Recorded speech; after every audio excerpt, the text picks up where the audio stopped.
Hi everybody, this is a very short video. For the last several weeks, Dan Neidle has been suggesting to me that the Clifford Protocol, that's the recoupment of signature credit in the way I've described on various videos, webinars, documents, etc. You can see all of my research at Ecclesia Law, as I've mentioned a number of times before.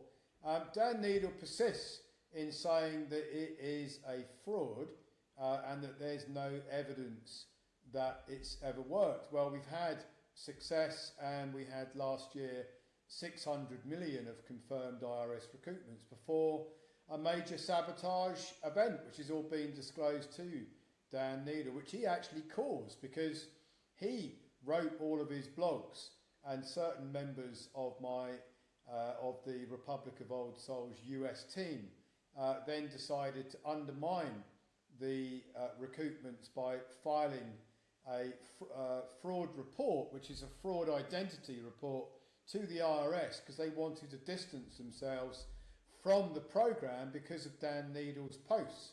So he actually caused the 600 million of sabotage, $600 million of sabotage. So since then we've recovered and we've refiled everything, and our tax specialist and our electronic filing specialist, was very happy to continue. If it had been a fraud, why on earth would we have an IRS licensed electronic filing officer repeat all of the filings again for our 3,000 grantor trust members?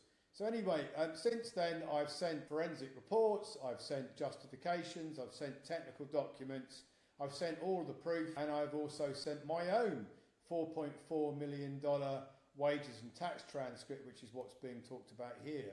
And still, after all that, Dan Neidle denies that it's real and that there's any evidence, which is quite ludicrous in itself.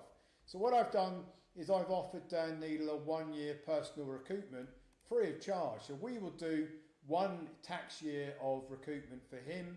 That means that he could recoup a past mortgage, loans, credit cards, bank payments, even his PAYE, the PAYE tax deductions from his exorbitant Clifford Chance salary that he had back in the day when he was head of tax at Clifford Chance.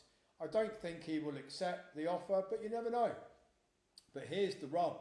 If he doesn't accept the offer, then he's further compounding the problem he's got in the Texas case against him, which is going to sue him for damages, for tortious interference in all of the 3,000 recoupments, because there are contracts in place between IRS members and trustees, so he's tortiously interfered with those contracts. And then the big one, which is vicarious liability.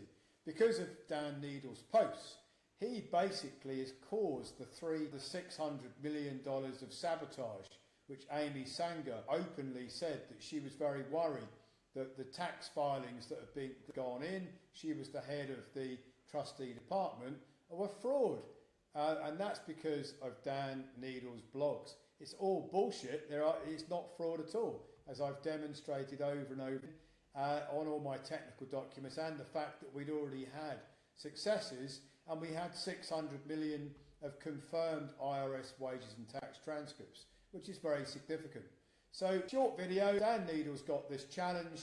I've given him a 1-year offer. We'll do 1 year, one tax year for him. We'll prove it works. And if he doesn't accept it, when we get to court and he's facing the judge in Texas, he's going to have to explain how he justifies not taking up the offer, how he justifies ignoring all of the evidence that's been presented to him, that this is a very viable program. And by then, many of our members would have had results from the recovery of and the refiling of all of the sabotage cases. So Dan Neidle's going to lose. He's probably going to be made bankrupt by this case because it is a $100 million damages claim. Thanks for watching.